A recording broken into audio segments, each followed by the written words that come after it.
안녕하세요. 네오 ITT입니다. 오늘은 구글 I/O 2021 관련된 이야기를 한번 해보겠습니다. 구글이 그 2021년도 컨퍼런스를 가졌는데요. 그때 발표한 그 AI 기술과 제품 관련해서 이걸 한번 살펴보면 앞으로 AI의 미래가 어떻게 펼쳐지고 현실 세계에 어떻게 적용이 될지에 대해서 우리가 예측해보는 그런 시간이 될 것 같습니다. 이 자료는 한국인터넷진흥원이라는 곳에서 발표한 기획 보고서고요. 컬럼리스트인 최우선님이 이 구글 I/O 2021에 대해서 잘 정리를 했기 때문에 이 자료를 한번 소개해 보도록 하겠습니다. 자, 2021 구글 I/O에서는 매년 연례적으로 열리는 행사고요. 한 해 걸러가지고 코로나19 때문에 한 해 걸러서 온라인으로 이제 개최를 했습니다. 그래서 이 구글 I/O에서 공개된 이런 자료들이 인공지능하고 가장 밀접한 관련이 있고요.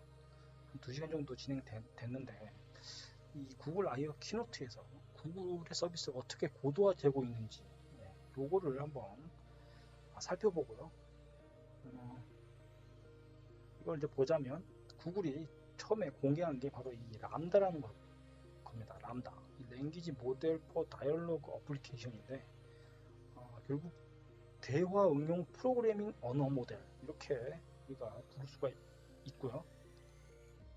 구글은 사실 이미 수준 높은 언어 모델을 가지고 있습니다. 그래서 대표적인 게 구글 어시스턴트라는 게 있고요. 그 다음 듀플렉스라는 게 있습니다. 한마디로 대화용으로 인공지능과 대화용으로 이렇게 대화할 수 있는 바로 그러한 시스템이고요. 이게 다양한 서비스하고 접목이 되어 있습니다. 듀플렉스 같은 경우는 이게 사람과 대화하는 듯한 바로 그러한 느낌을 주도록 아주 잘 만들어진 대화 모델이고요. 바로 이 람다를 통해서 구글은 정말 인간과 대화하는 것 같은 바로 그러한 느낌을 받도록 정말 자연스러운 이 대화에 지금 포커스를 맞추고 있는 것입니다. 구글이 시연한 걸 보면은요, 이 람다가 람다에서 예시로 든 게 바로 이 명왕성입니다. 그래서 AI가 이 명왕성의 주체가 되고요. 이 명왕성과 이제 대화를 하는 겁니다. 그래서 보면은 이 대화 내용을 보면은 굉장히 자연스럽고 그리고 사람과 대화하는 듯한 또 그런 느낌을 받게 하고요. 그래서 이 자연스러운 대화를 할 수 있다는 점, 요거는 이제 키노트를 한번 보시면은 유튜브로 시청해 보시면 바로 알 수가 있고요. 키노트에서 이런 형태로 지금 대화하는 걸 시연을 했습니다. 그래서 이 람다가 결국은 추구하는 방향이 바로 이 자연스러운 이 대화라는 거거든요. 그래서 이 구글에서는 이게 살아있는 언어를 만들기 위해서 지금 노력을 하는 거고요. 예를 들면 오늘 날씨가 어떠라고 컴퓨터에 물으면 보통 날씨는 맑고 뭐 오늘의 온도는 몇 도고 이렇게 말하죠. 그런데 사람이라면은 이렇게 말하지 않죠. 사람은 이제 여름이 시작됐구나. 그래서 오늘 점심은 밖에서 먹어야겠다. 이런 형태의 대답이 나오는 거죠. 그래서 이런 자연스러운 대화를 구글은 오랫동안 고민해왔고 2018년도에 이 듀플렉스라는 걸 내놓으면서 세상 깜짝 놀라게 했습니다. 미리 정해둔 어떤 일정을 기반으로 해서 음식점, 미용실 같은데 직접 전화를 걸어서 예약을 하는 그런 모습을 보여줬고요. 상대방 말을 인식을 하고 이게 문맥을 읽는다는 점, 이게 가장 핵심입니다. 그래서 적절한 대답을 한다는 것인데요. 이게 너무나도 자연스러운 이 대화 때문에 사람들은 깜짝 놀란 거죠. 그리고 오히려 이게 불편함을 느끼게도 한 부분도 있습니다. 왜냐하면 이게 사람과 대화하는 건지, 그러니까 이걸 모르고 이 듀플렉스하고 대화를 하면요, 이게 사람인지 AI인지를 구분을 못하는 거죠. 예. 그만큼 맥락을 기반으로 이 자연스러운 대화, 바로 이게 바로 듀플렉스가 보여준 가장 큰 전환점인 거죠. 그래서 이 문맥 기반의 대화, 이 문맥 기반의 대화에 구글은 지금 계속 고도화를 시키면서 이 AI를 발전시키고 있고요. 이 얘기는 결국은 이 주어나 목적어가 없어도요, 어떤 의도로 질문을 하고 뭘 요청하는지를 파악을 한다는 거죠. 이게 바로 가장 큰 핵심인 거죠. 인간이 바로 이렇게 바로 대화를 하는 거죠. 주어와 목적어가 없어도 상대방의 의도를 알고 서로 간의 대화를 이어가는 것, 이게 바로 인간의 대화 방식인데, 바로 이러한 문맥 기반의 대화를 이제 AI가 보여주는 모습을 구글에서는 바로 보여준 거고요. 이게 이제 람다로 발전해서 이 람다가 결국에는 이 대화의 맥락을 이해하고 이야기의 흐름을 흐를 수 있는, 이야기가 어느 방향으로 흘러가는지에 대한 모든 가능성을 검토를 한 다음에 적절한 어떤 대화를 한다는 거죠. 바로 이게 바로 구글이 지금 공을 들고 있는 바로 그러한 기술입니다. 그리고 이 데이터의 이 다각화와 이 정보의 확대 부분에 있어서도 구글은 이 람다를 통해서 단순한 대화의 어떤 진화가 아니라 컴퓨터와 사람이 소통하는 방법을 이 변화를 시켰다는 점. 그래서 어떤 이 구글에서는요, 이 단순 텍스트 위주의 정보를 넘어서가지고 이제 이 다중 모델링이라고도 부르는데, 멀티모달 모델이라고 부르고요. 이걸 이제 MUM이라고도 이제 구글은 부릅니다. 그래서 멀티태스크 유니파이드 모델 인트로덕션이라고 해서 이 MUM을 공개를 했습니다. 이 모델은요, 기존의 텍스트만 가지고 AI가 학습을 한다는 어떤 서비스를 제공했지만, 구글은 여기에 이미지와 오디오, 비디오 같은 정보를 학습을 시켜가지고 다양한 어떤 정보를 바탕으로 더 많은 학습을 통해서 이 맥락을 읽는 기술, 바로 이걸로 발전시켰다는 점입니다. 이러한 데이터들이 비정형 데이터라고 부르고요. 이런 비정형 멀티미디어 이런 정보들을 갖다가 통해서 이제 기술을 발전시키고 있고, 좀 더 자연스러운 대화에 더 집중을 한다는 점이죠. 그래서 이 MUM이 통화 검색 시연을 또 보여줬고요. 이때 시연한 내용이 바로 이런 겁니다. 구글 검색창에다가 내년 가을에 후지산 하이킹하러 한다. 어떻게 준비하면 좋을까? 라고 입력을 하면 검색 엔진이 이전에는 그냥 어떤 웹 검색을 통해서, 어떤 정보 검색을 통해서 그냥 어떤 결과가 도출됐거나 그에 관련된 어떤 사진과 관련된 정보들을 그냥 표시만 했습니다. 하지만 이번에는 이 인터넷에 있는 정보를 찾는 수준을 넘어서가지고요, 세상의 지식을 바탕으로 어떤 통찰력을 보여주는, 바로 그러한 걸 보여준 거죠. 바로 이런 겁니다. 이전에 다녀왔던 아담스 산과 높이가 비슷한데 후지산은 가을에 장마가 오기 때문에 방수 재킷을 준비하는 게 좋겠다. 이런 대답을 한다는 거죠. 이거는 단순한 검색을 보여주는 게 아닙니다. 결국 인간이 대화할 때 바로 문맥을, 상대방의 의도를 읽고 어떤 적절한 대답을 하듯이, 바로 이 구글은 검색을 바로 이런 식으로 이제는 검색을 결과를 보여준다는 거죠. 이게 바로 어떤 세상의 지식을 바탕으로 어떤 통찰력을 갖게 되는 바로 이러한 점입니다. 그리고 구글의 이러한 검색은 기타 어떤 다른 검색 엔진보다도 이제 통찰력을 기반으로 이러한 검색 결과를 통해서 차별화를 보여주고 있다는 거죠.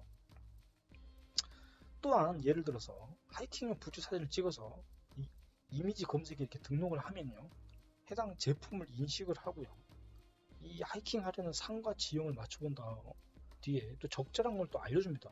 예를 들어 이런 거라는 거죠. 그래서 뭐 추천 제품도 함께 보여주는 거는 뭐 기본이고, 그건 뭐 여타의 다른 서비스도 그런 건 다 합니다. 쇼핑을 유도하는 부분인 것이죠. 하지만 구글은 여기에 한 발 더 나아가서 이 적절한 통찰력을 바탕으로 이제 답을 한다는 점, 이게 바로 다른 검색 엔진과의 어떤 차별화가 된다는 점. 그리고 이 명령어 기반의 어떤 소통이 아닙니다. 그래서 자연어를 알아듣고요, 이 답해주던 이 구글 어시스턴트를 기능을 넘어서 가지고 문맥 기반의 대화, 그리고 맥락을 읽는 눈치, 이 부분이 더해지면서 이제는 우리가 공상과학 소설이나 영화 속에서 봤던 로봇과 대화하던 바로 그러한 자연스러운 대화가 이제는 가능해지고 있다는 점입니다. 그게 바로 그런 것들이 인터넷 환경에서 이제 열렸다는 점, 이게 바로 가장 큰 구글의 기술 발전이라고 이야기할 수가 있겠습니다. 구글은요, 이 인공지능 기술 그리고 이 데이터에 대한 어떤 책임 부분도 굉장히 공들이고 있는데요. 이 구글의 람다가 만들어낸 이러한 대화 내용들이 정해져 있지 않고요, 모든 가능성을 열려 있다고 설명을 하고 있는데요. 구글이 앞서 시연한 것처럼 이 명왕성의 입장에서 대화를 학습시키고 이런 걸 보여줬듯이, 명왕성뿐만 아니라 이게 동물이나 사물 이런 부분에도 다 반영을 해서 그러한 어떤 동물과 사물, 사람의 어떤 특정 인격을 갖도록 부여할 수 있다는 점인 것입니다. 그래서 이 MUM, 이게 이제 이미지, 소리, 영상 이런 데이터들을 전부 받아들여가지고 이 통찰력을 보여준다는 거죠. 결국은 이거는 어떤 윤리적인 문제가 될 수도 있는 부분들이 또 있습니다. 그래서 이 람다가 어떤 특정 사물의 입장이나 사람의 인격을 가질 수 있기 때문에 결국은 잘못된 학습을 한다면 인종, 문화별 편견과 혐오를 일으킬 수 있죠. 대표적으로 우리나라에서 본 이루다라 같은 바로 그런 서비스가 를 예로 들 수가 있겠습니다. 그래서 구글은요, 이런 AI 윤리 원칙을 최근에 더 많은 검토를 하면서 이 오해의 소비가 있는 말이나 혐오, 이런 미러링, 불공정한 편견, 이런 부분들을 필터링하고요, 이런 부정적인 대화가 튀어나오지 않도록 그러한 기술 개발을 이어나가고 있는 상황입니다. 그래서 이 프라이버시에 대한 요구, 이게 갈수록 앞으로 더 높아지고 있죠. 왜냐하면 이제는 이 데이터가, 많은 이 플랫폼 기업들이 데이터를 통해서 차별화된 서비스를 제공하고 이 개인정보를 활용하면서 굉장히 많은 어떤 프라이버시 침해가 지금 발생하고 있기 때문인 거죠. 그래서 이 구글도 이 데이터 수집과 분석에 이제 점점 더 보수적인 입장으로 이제 흐르고 있는 겁니다. 그래서 구글은요, 이런 얘기를 했습니다. 우리의 미래는 아무 입력 없는 세상이 될 것이다. 그리고 구글은 이제 좀 더 이러한 프라이버시 침해뿐만 아니라 구글이 제공하는 이 모든 서비스가 개인정보를 중요시하고, 이런 개인정보를 더 중요시해서 결국은 암호 없이 이제 개인정보를 침해할 수 없는 그러한 시스템을 우리는 만들겠다. 바로 그러한 의미인 것이죠. 이러한 구글에서는 이 차등 프라이버시라는 알고리즘을 또 개발을 했고요. 이 차등 프라이버시라는 알고리즘이, 이런 알고리즘을 통해서 어떤 수집되는 대규모의 어떤 데이터를, 이용자의 어떤 개인정보인데 이거를 읽거나 이런 이용자를 식별을 못하게 하는 겁니다. 그래서 이런 데이터들이 어떤 기업이나 어떤 광고 기업들한테 이제 제공이 될 텐데요. 이런 데이터를 가지고 결국 타겟팅을 하는, 이 마케팅을 결국 타겟팅하는 거죠. 그런데 이게 그 개인정보가 유출되면 안 되기 때문에 결국 이용자의 정보는 철저히 가리고 그 외의 정보만 이제 제공하는 겁니다. 바로 이게 이제 차등 프라이버시고요. 이러한 걸 활용할 수 있도록 이 오픈소스 라이브러리도 또 만들었습니다. 그래서 이런 걸 통해서 암의 연구나 인구조사 이런 걸 할 수 있는 거죠. 그리고 이 머신러닝 학습에도 이제는 구글은 원시 데이터를 전송하지 않습니다. 원시 데이터라는 거는 바로 개인의 가장 기본적인 베이스가 되는, 개인정보가 침해될 수 있는 어떤 기본적인 어떤 데이터를 말하는 것이고요. 이런 데이터들은 이제 전송하지 않고 이러한 입력, 이런 정보들을 기업들한테 이제 제공해 주지 않는다는 거죠. 그리고 안드로이드 같은 어떤 기기에서 이런 많은 부분들이 이제는 서버로 전송되지 않고 어떤 데이터들은 이 기기 안에서 활용되고 분석될 수 있도록 바로 그렇게 지금 개발을 진행하고 있습니다. 그래서 안드로이드 12부터서는요, 이 스마트폰 안에서 학습이 되고요, 활용이 되도록 설계가 되어 있고요. 이런 정보들이 외부로 전송되지 않도록 그렇게 설계를 한다고 합니다. 그래서 이 구글의 서버에 이 데이터에 전송하는 부분은 결국은 이 최소화되는 것입니다. 그래서 이 구글은 이 데이터와 인공지능을 바탕으로 해서 기존의 서비스를 점점점 고도화하고 있다. 바로 여기에 맹점이 되겠고요.